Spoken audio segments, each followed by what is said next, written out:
Have you gotten to that stage in your life where you think, well, it's a bit too late for me to do these things. I'm a bit too old to do these things. That's what this video is about.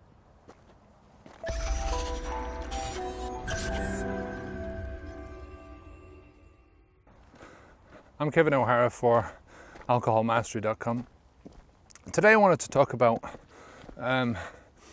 the thinking that you might be too old or it's too late for you to try something, you know. Simple fact is it's not, never, you know. You know, physically, you might think, well, you know, I'm at a stage now where I can't do this or I can't do that, you know. You know, I'm not able to do this anymore. I get this all the time on you know, in the comments or, you know, through email. Somebody will say, well, you know, I just think I'm too old to stop drinking. You know, that's pure bullshit. Really, think about it. It's a really self-defeating attitude to have, you know, because you are what you think you are, right? If you think you're too old, if you think it's too late, then the likelihood is that it is for you, because, you know, it's all in your limiting beliefs about yourself. And your beliefs are the things that are going to be, that are going to throw up the biggest roadblocks in your life, the biggest roadblocks towards your progress. I'll tell you about a guy called the Turbaned Tornado, right? And this was a guy that ran the Toronto Marathon a few years ago, and he did the marathon in 8 hours, 25 minutes, 17 seconds, right? His name was Fauja Singh, and I don't know what the top speed of doing a marathon is. It's probably in the 2 hours or something like that. This guy did it 8 hours, 25 minutes, 17 seconds. The difference was that he was 101 years of age. And that's sort of strikes down any of this bullshit about being too old. As I say, it's a limiting belief. It's a belief that's going to hold you back. When you quit drinking, when you quit smoking, when you stop doing something which is so overwhelming to your body, right? Just so damaging to your body, within days you will start to feel the benefits, right? Within days, within weeks, you will start to feel a lot healthier. You've no more hangovers. You've more time to spend with the people that you want in your life. Do the things that you want in your life. You know, the older you get, the sort of less time you have. You know, so why would you want to spend any more of it than you spend any more of it? I was going to say any more than possible, but why would you want to spend any more time doing something which detracts from your life, which sort of scrubs away at your memory bit by bit, you know, which sort of scrubs away at how people look at you and how people think about you. My dad quit drinking when he was, I think he just turned 80, and it was for health reasons, right? You know, he had a massive health scare, was in hospital for weeks, and we didn't think he was going to come back out of the hospital. And as soon as he did come out, he said, right, I'm going to change this, I'm going to change that about my life. And he did make a lot of changes. The one thing he never went back on was his decision to quit drinking. He tried different diets, and he brought the vegetarianism into his life, and for the most part he stuck to it. He sort of couldn't get over that going out and eating, but he never drank again, and that was one of the biggest things that you know, it made a big difference in his life, and it gave him an extra 3 years. So, you know, get rid of that limiting mindset, limiting belief that it's ever too late to do anything in life. You know, some of the biggest businesses in life in this world have been created by people who were in the 40s and the 50s, 60s, 70s. They say that a successful person, most successful people are not successful until they get into the 40s and 50s, that they don't find that thing that they want to do, that thing that they're good at. They haven't developed the talents to do these things in their life. And that's not just in business, that's in every aspect of life. Ageism is a big factor in modern day life. Just like there's advertisements for alcohol, trying to point you down the bad directions that you should be going with your food. Advertisements always sort of big up young people and what young people have to offer, and it's very shallow, because the older you get, the more experience you have, the more you have to bring to the table.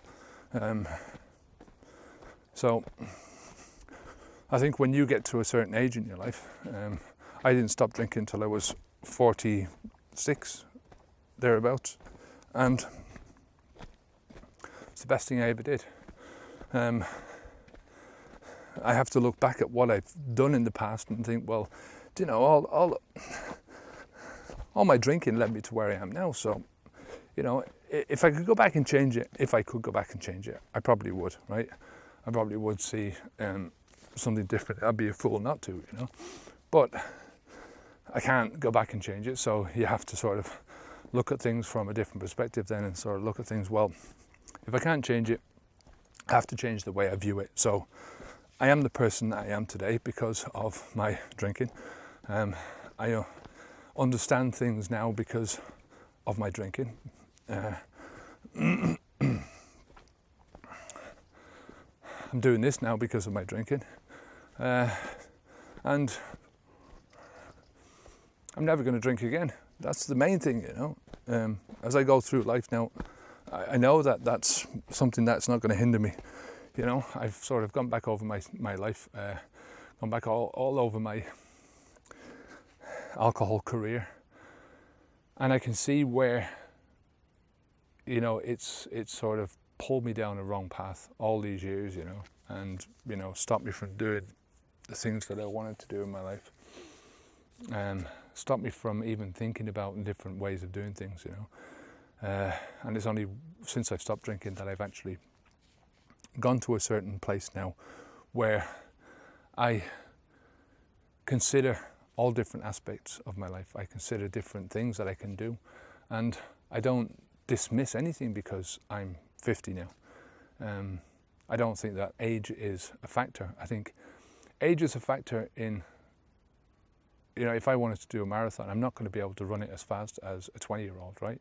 That's just common sense, right? I'm not going to be able to do that, but it doesn't mean to say I can't do it, right? I don't want to do it, so that's not something that I'm ever going to do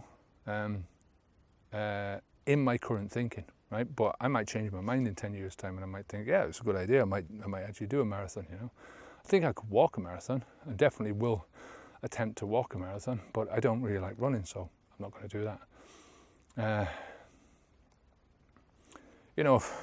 There's certain limitations, like if I wanted to become a football player, professional football player, there's not much hope of that because I'm relying on other people to give me a job, right? And to take me seriously. And as soon as I haven't got that much experience playing football in the first place, then there's not many people who are going to give me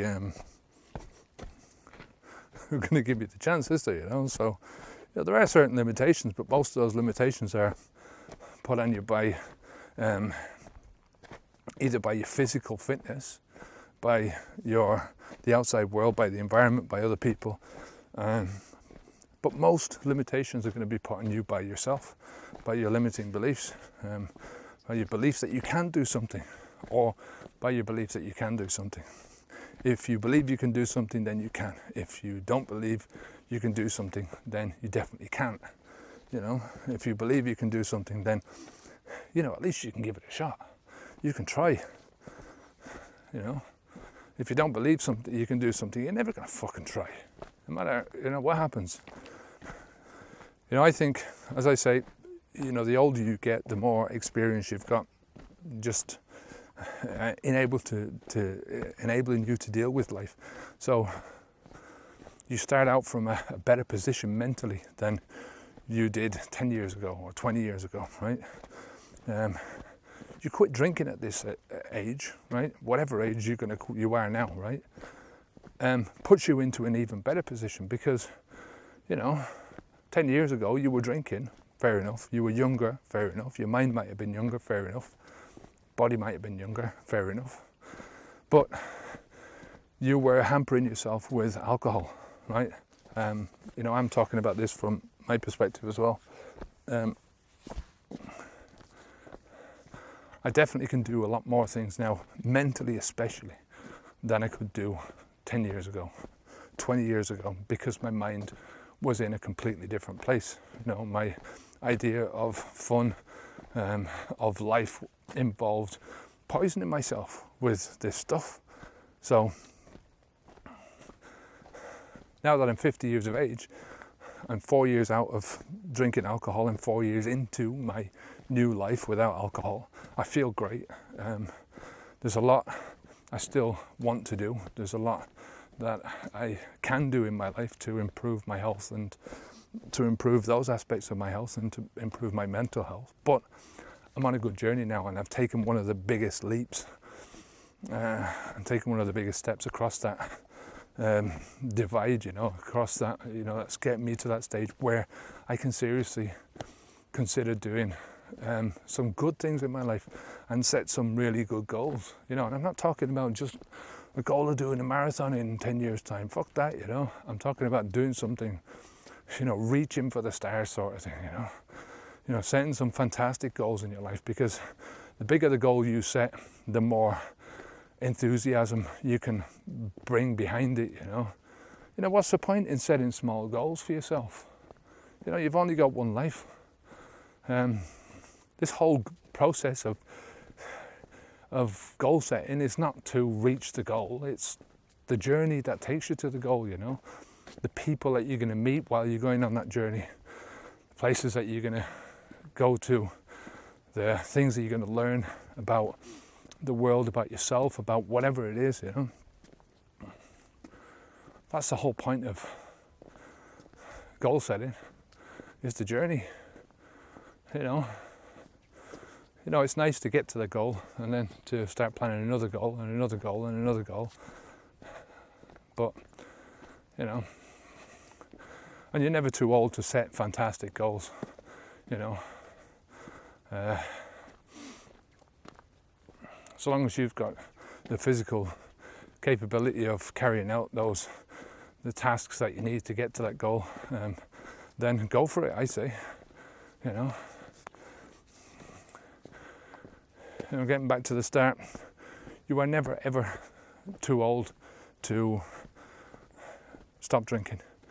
You know, you're going to bring so much into your life by stopping drinking, much more than you would by carrying on drinking, you know. Think about all the people in your life that will benefit from you stopping drinking, you know. Somebody once said to me a long time ago that the best book that you can ever give yourself, your child, on how to build his own character is you personally. That you are the book that's going to guide your children, you know, because your children are going to learn from your example, you know. And I think, you know, regardless of what position you are in your life, in your family, whatever, you know, you can guide other people by your actions, you know, especially when your actions are definitively showing that you're a better person for the actions that you're taking, that your life is better for the actions that you're taking, that your energy levels or your health is better, you know, all those things. So, but just from a personal, selfish point of view, you know, as I say, give it a week without any alcohol and you will physically feel better. Your brain will clear up, your skin will clear up, your bank account will be in a better position, you know. So just from a purely physical point of view, it only takes a short amount of time before you will see the results in this. So go for it. If you have any questions at all about this one, any comments, leave them below in the comment section. Come on over to the website, and there's a video course that you can sign up for absolutely free, 7 hours, 81 videos or 82 videos. Sign up for the free newsletter and you'll get free access to this course. So until next time, keep safe, keep the alcohol out of your mouth, keep your perspective safe, keep your perspective right in this, that you're never too old to do anything. Never too old to start anything, you're never too old to finish anything, you know, to get rid of a bad habit out of your life. I'm Kevin O'Hara for Alcohol Mastery. Onwards and upwards.